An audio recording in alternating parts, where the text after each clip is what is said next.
Before I start the presentation, I want to state that the official language of Suriname is Dutch, and my native language is Okanisi of the Njuka Maroon tribe. So if I pronounce a word incorrect, please forgive me. No worry. My presentation today will be about the authority structure of the Maroons, especially that of the Njuka tribe. The following questions are central to this. What does Maroon society look like? What does the traditional authority look like? At what level is this governance system applied? What are the various limitations and challenges this authority system faces? What are the main results and lessons to be learned from this experience? At first, I will give some general information about the Maroons in Suriname. Enslaved Africans who fled the plantations in the 17th and 18th centuries settled in the jungle along the major rivers where they established new communities. These communities eventually developed into 6 tribes, which show greater or less differences in language and culture. These are the Samaka, the Njuka, the Matawai, the Quinti, the Pamaka, and the Boni or Aluku. The Maroons have made extensive use of their African heritage in building their communities, but this is not to say that their society has become a more or less faithful copy of the West African example. The achievement of these people is that under extremely difficult circumstances, they have developed a new culture, the elements of which are largely African. The structure itself is original.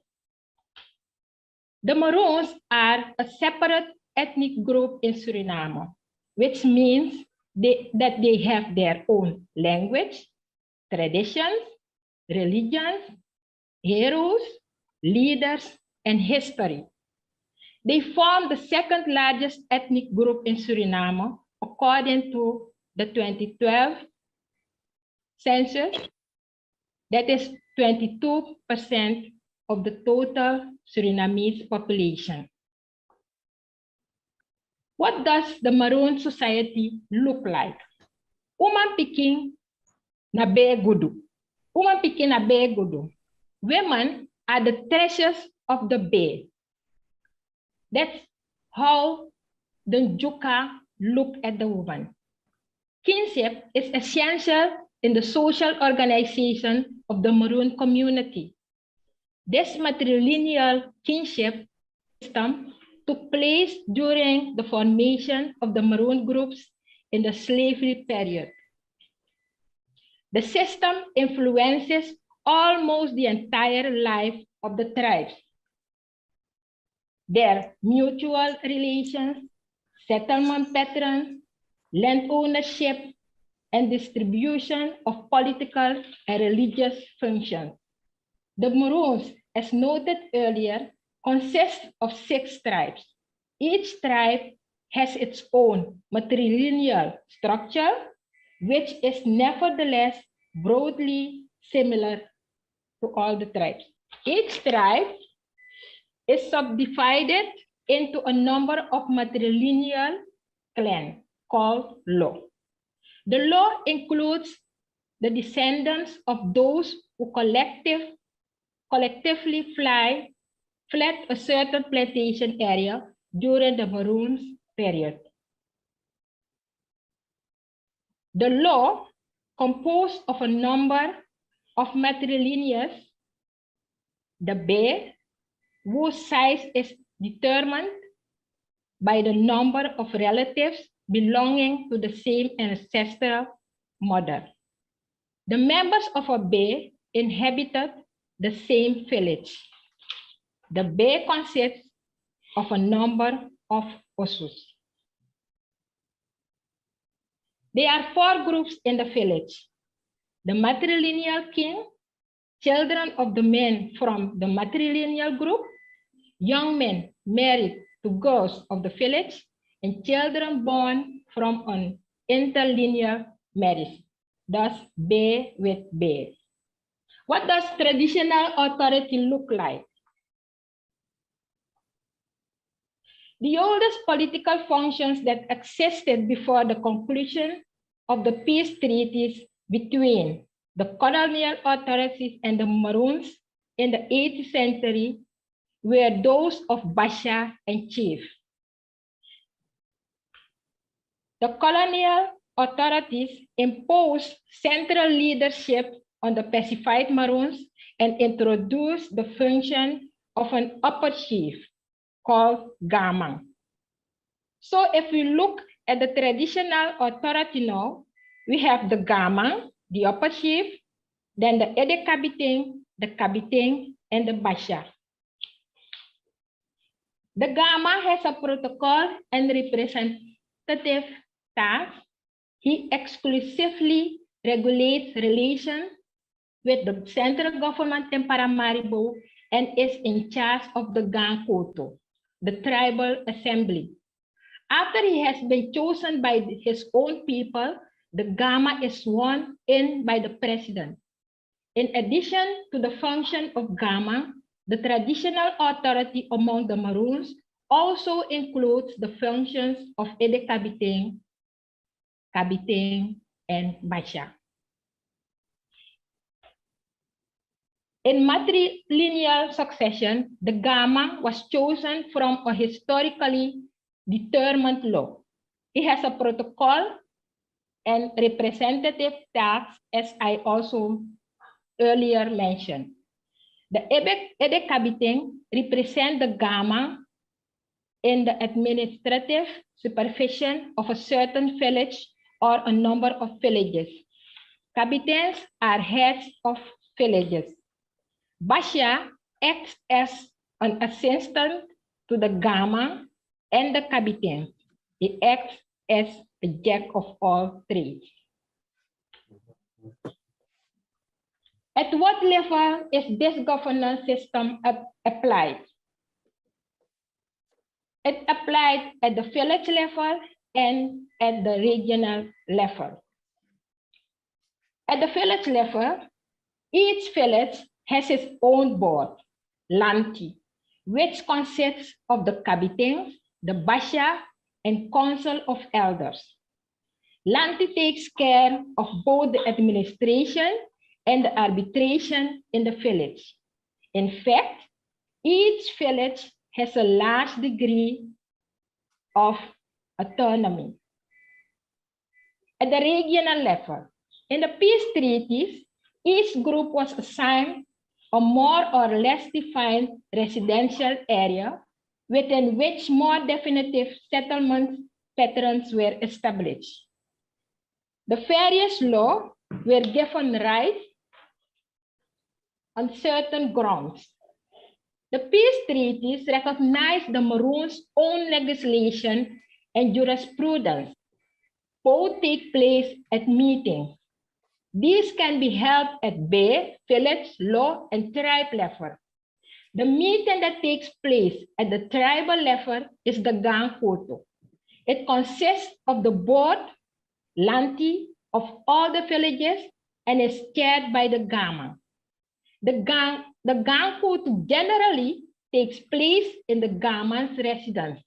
It is aimed at consensus and should not give rise to dissension and disputation. The most important decisions have often already been taken during private consultations. During the Gang Koto, which can last for days, the parties regularly withdraw for mutual consultation. The sanctions available to the board in this respect varied from money and corporal theft and exile to punishments of a supranational nature. Traditionally, only more serious crimes such as the death penalty have been left to the central government, which in Greece contact with the coastal area in the second half of the 20th century. This changed.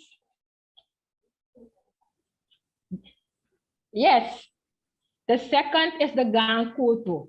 As you look at the screen, the second Gankutu at regional level, and at the village level, you see a few persons that is, it's about issues on the village, such as fighting. You can at the regional level, you see the gamang sitting in the middle, in front.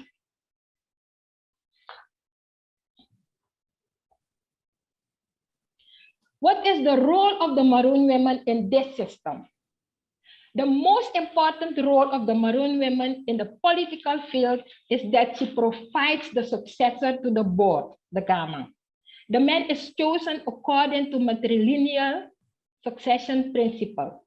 This gives her a strong position in the Maroon community. In the past, women could only become basha, but now they can be also captain. According to the Western view, it seems that the decision-making progress among the Maroons is not very gender sensitive. Viewed through Maroon glasses, however, decision-making is largely influenced by the woman's vision. Behind the scenes, women did and do play an important role in decision-making. Those who make decisions hold sessions with older women from the day before making a decision. Sometimes it happens that men temporarily leave the meeting to consult their mother. In Maroon Society, it is the tradition that when the Gama is installed, and very earlier also of a kabite, a woman from the family is also installed as Uman Gama or as Uman Kabite.